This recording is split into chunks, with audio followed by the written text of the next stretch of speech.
Hi there football fans and welcome to Goalside. Before we start, don't forget to participate in our lottery for a chance to win a $100 Amazon gift card. All you have to do is like this video, subscribe to our channel and write the hidden message you'll find later in the video in the comments. Good luck! Football is a game of emotions above all else. Some historic and epic goals mark the first remarkable matches ever, making their stamp in history with the players engraving their names as the cult heroes, making the world history in the process. Today, we take a look at some of the most incredible, emotionally pumped last-minute goals ever seen in football. So let's begin. Sergio Aguero versus QPR. It's one of the most iconic goals in Premier League history, but the backstory that makes it is something else. Manchester City were competing with their city rivals Manchester United for the Premier League title, and it was a neck-and-neck race. The citizens were going after their first ever league trophy in the Premier League era, and they assembled quite a team that year too. Sergio Aguero led the charge, backed up by the likes of David Silva and Samir Nasri. Vincent Kompany was at the back, anchoring the team, and Joe Hart represented a local spirit between the posts. It was a great side, one that had the same number of points as Manchester United going into the last fixture, but with a better goal difference. This meant that Mancini's men only needed a win against the struggling Queen's Park Rangers in order to secure the title. It started off well at home for City. Pablo Zabaleta scored for the first half lead for City, and then shock ensued. Djibril Cissé equalised in the beginning of the second half, only for Jamie Mackie to score and give QPR a 2-1 lead at the Etihad, seemingly knocking the title out of City's hands. Manchester City were clearly shocked. Not even the fact that QPR's former City midfielder Joey Barton earned a red card could help them. That is, until Edin Dzeko came to the rescue. He scored a header in the 92nd minute, tying the match at 2-2, only for Sergio Aguero to produce a moment in history by scoring the winner as he gave Manchester City the league title with a last gasp shot, breaking hearts of Manchester United fans all around the world. Iniesta versus Chelsea. This is one of those goals that marks a generation of footballers, providing itself as a cornerstone for a historic change that was about to happen. FC Barcelona were running riot in the 2008-09 season, with Pep Guardiola's debut managerial season proving to be a spectacular success. He took the young and ultra-talented core of the team with Andres Iniesta, Xavi Hernandez, Lionel Messi, and turned it into a match-winning machine as Blaugrana were looking at a domestic double, winning La Liga and Copa del Rey. The Champions League, on the other hand, was a completely different story. Barca faced Chelsea in the semi-finals, and it was a struggle for Blaugrana. After the Camp Nou encounter ended in a bore draw, things weren't looking good at all after Michael Essien opened the scoring at Stamford Bridge to give the Blues the lead in the match. Chelsea constantly hit Barca on the counters, perfectly using any opportunity to break behind Barca's leaky defence that evening. The most particular opportunity came towards the end of the match, when Didier Drogba looked Victor Valdez directly in the eyes with nobody near him, only for the Ivorian to shoot straight at the Spaniard. Still, even despite the misses, Chelsea had the upper hand as they held on to a 1-0 lead going into the 90th minute, leaving Barca without a single shot on goal at that point. And then it happened. Three defenders occupied Lionel Messi on the edge of the box.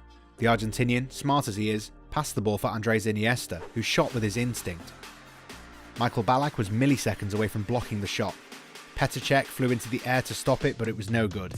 Iniesta scored for a definite heartbreak at Stamford Bridge, sending Barca to the Rome final, and leaving Chelsea with a bitter taste in their mouths. After the match, Didier Drogba famously yelled "disgrace," referring to referee's performance, but his own inability to finish chances that day cost Chelsea to no ends. Barca would go on to win the whole competition and complete the treble in only Guardiola's first season in charge. Solskjaer against Bayern Munich. When it comes to the most shocking goals ever, this one by Ole Gunnar Solskjaer in the Champions League final is certainly near the top. Manchester United and Bayern Munich met at the Camp Nou to decide the 1998-99 Champions League winner. Both sides had stunningly strong teams that season and reached the final to nobody's surprise. Sir Alex Ferguson was looking for his first ever European triumph after establishing the domestic domination in the Premier League. However, the opponent wasn't the one to wish for at the time. Bayern assembled a strong squad, with the likes of Oliver Kahn, Lothar Matthäus, Stefan Effenberg and Mario Basler all playing a key part in helping their team reach the final.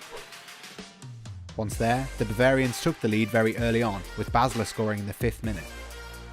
It was a disciplined matchup, and neither United or Bayern could get anything to go as the Germans had the upper hand going into the final minutes of the match. As injury time arrived, Manchester got a corner for David Beckham to take. The Englishman was famous for his inch-perfect crosses, and all eyes were on him at the moment. He duly delivered. After Peter Schmeichel arrived forward, a ricochet in the box resulted in Teddy Sheringham somehow getting the ball to put it past Kahn, causing an eruption of celebration for the fans worldwide. But they weren't done just yet. Bayern didn't even have time to properly take the kick-off before losing the ball, and United earned themselves another corner in no time, just a minute after they scored the equaliser.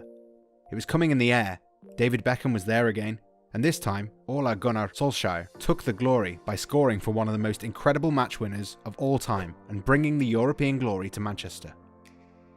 Costinha versus Manchester United. It's not often that you see an underdog beating a much stronger team with a last-minute match winner, but that's exactly what happened when Porto and Manchester United met in the round of 16 in the 2003-04 Champions League season. Sir Alex Ferguson on one side and Jose Mourinho on the other guaranteed a spectacle when the draw found these two. Porto, despite being the underdogs, held their own at home, taking the 2-1 win ahead of the return leg in Manchester. Once there, Paul Scholes scored for the Red Devils, giving them a lead on aggregate due to away goals rule. The match was approaching its final seconds, and Ferguson was looking at a quarter-final qualification with United having the upper hand. But Costinha had other plans. He was the quickest to react after a free kick rebound, putting the goal in the net, shocking the whole stadium as Old Trafford didn't see this coming one bit. Not only did they qualify to the quarter-finals, but Porto managed to win the whole thing that season by beating Monaco in the final. And Jose Mourinho moved to the Premier League the season after, making up for some historic battles between himself and Sir Alex Ferguson. Messi versus Real Madrid. El Clasico always brings something extra to the table, and how wouldn't it? The two most elite sides in European football met in the hottest rivalry on the pitch, featuring the world's best players. So what could make it an even bigger spectacle than it already is? That's right, a last-minute winner would do. It was Zinedine Zidane's second season at Real Madrid, coming off of a Champions League triumph in his debut on. The Frenchman was now looking to add La Liga to the collection, but it wasn't an easy task. Barcelona's Luis Enrique based his team on the MSN trio up front, with Messi, Suarez and Neymar putting fear into all the defenders around Spain. At this point, Barca won 2 consecutive league titles, and they were chasing after Los Blancos this season to win the third. But the job wasn't easy, with Zidane's bench proving to be one of the best the league's ever seen. James Rodriguez and Alvaro Morata led the charge off the bench, perfectly filling in to win league matches week after week. And then, El Clasico arrived. Santiago Bernabeu was the venue of the event. As we're used to from matches like these, it was full of twists and turns. Real Madrid took the lead via Casemiro, only for an angry Messi to tie the score in the first half. But it was the second half that took over the spotlight. Ivan Rakitic pulled a spectacular strike out of nowhere to give Barca the lead, only for James Rodriguez to level out the scores at 2-2 in the 85th minute, despite Sergio Ramos's red card just 8 minutes earlier. This left Barca in an uncomfortable position as they needed a win here to keep the title race alive. Real Madrid, brave after their equaliser, pressed high in the 93rd minute as Barca had a throw-in deep into their own half. But then, a man nobody saw coming, Sergi Roberto, took the ball and sprinted with it almost the full length of the pitch, giving it away for André Gomes. The Portuguese man didn't think twice, just leaving the ball for Jordi Alba, who knew what was coming. Lionel Messi got on the end of Alba's cross perfectly, putting the ball past Keylor Navas in the last seconds of El Clasico. The celebration after the goal made the striker as iconic as ever, with the Argentinian holding his shirt turned towards the Bernabeu crowd. Blaugrana couldn't catch up with Madrid in the league that season, but Messi's performance that night, including the winner, is still something to talk about. Patrick Andersson versus HSV. Bayern entered the final fixture of the Bundesliga with a 3-point advantage over Schalke, and the Bavarians only needed 1 point to secure another domestic title in Germany. It all looked good, even as Schalke had a big lead in the other match. A 0-0 draw would do for Bayern that day. But Sergei Barbarez wouldn't allow it. The Bosnian international scored the 90th minute header to send Gelsenkirchen into frenzy as they started celebrating the Bundesliga title. And then, the heartbreaker. Patrick Andersson scored after an indirect free kick in the last seconds of the match, bringing Bayern the Bundesliga trophy and causing a complete meltdown at Schalke. where the whole stadium was devastated to hear the news. The club didn't win the Bundesliga title ever since, and it seems that Anderson took away more than just a single league title. He took away Schalke's future with the last second gasp in 2001.